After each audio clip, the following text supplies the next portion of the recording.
For more on China's wine industry, I spoke with Suzanne Mustacich. Now, she's a contributing editor at Wine Spectator magazine and the author of Thirsty Dragon, China's Lust for Bordeaux and the Threat to the World's Best Wines. I started by asking her how Chinese brands are doing compared with their foreign peers. I think it's interesting to put the Chinese brands in the context of the global market, which is booming right now. It's growing. The U.S. is the largest market, but China, which is the fifth largest market, is expected to go to the second largest market in 5 years. But domestically, the Chinese brands are going through some serious growing pains. They used to have 75% of the domestic market. Now they have 60%. And that market is expanding quickly, rapidly, but the imported wines are taking a bigger and bigger chunk. And what's happening is the demand for low-end wines is dropping, and they're not positioned as medium, mid-range, and premium producers. So when a Chinese consumer gets more money to spend on a slightly more expensive wine, they're not choosing the Chinese brand. They're choosing the imported wine. Now, it's interesting because drinking foreign versus domestic wine used to be associated with social status. Is that still the case? It's really changed. What's happening is, as we know, Chinese consumers they're traveling, okay? We have lots of Chinese tourists. Chinese students are going to America, to Australia, to Europe. And wine is now seen as part of a sophisticated lifestyle. It's not a traditional drink. It's a lifestyle choice. If you're a newcomer to the world of wine, what can be done in terms of wine education to really help cultivate certain palates so that people can really fall in love with wine in China?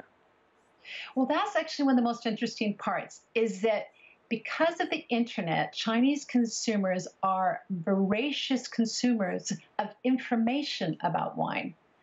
So at the same time, you have like, for instance, regions like Bordeaux, who sends wine educators all through China. They have wine schools they fund in China. So they're training professionals, but they're also training consumers. Then the wine stores offer training. But a lot of it comes from the internet. That's where they're getting their information. And then they order it, it arrives, they try it. Then it might be an Italian wine one night, it might be a Bulgarian wine another night, an American, Australian.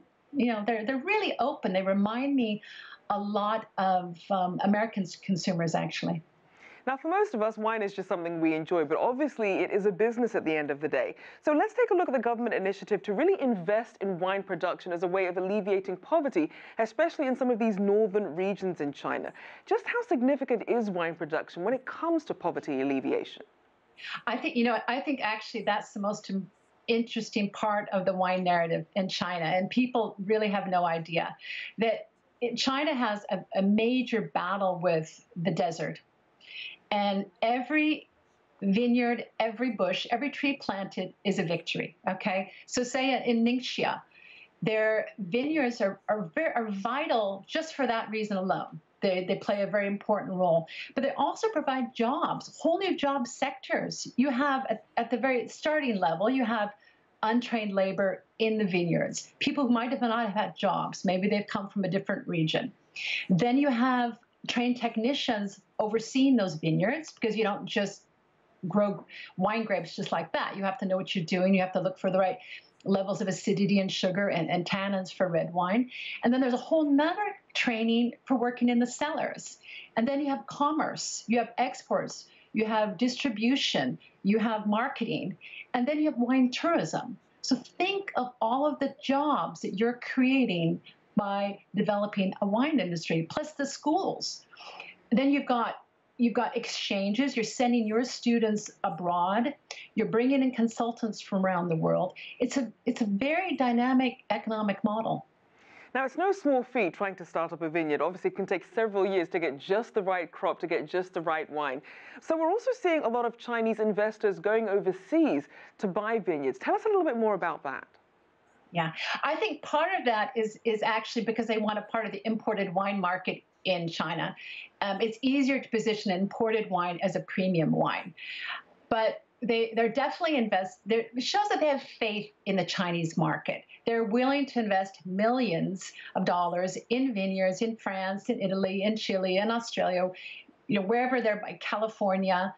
And at the same time, they're obviously gaining technology and a certain savoir-faire. They're learning how to make wine. They're learning how Westerners are making wine successfully, and they're bringing that back to China with them.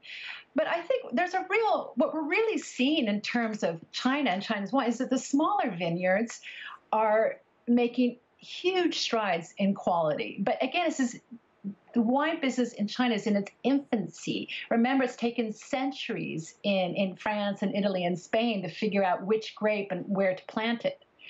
And China's just trying to figure out still which grape varieties should be planted in which region, and that's gonna take some time. But the quality in the last 25 years is remarkable, the increase in quality.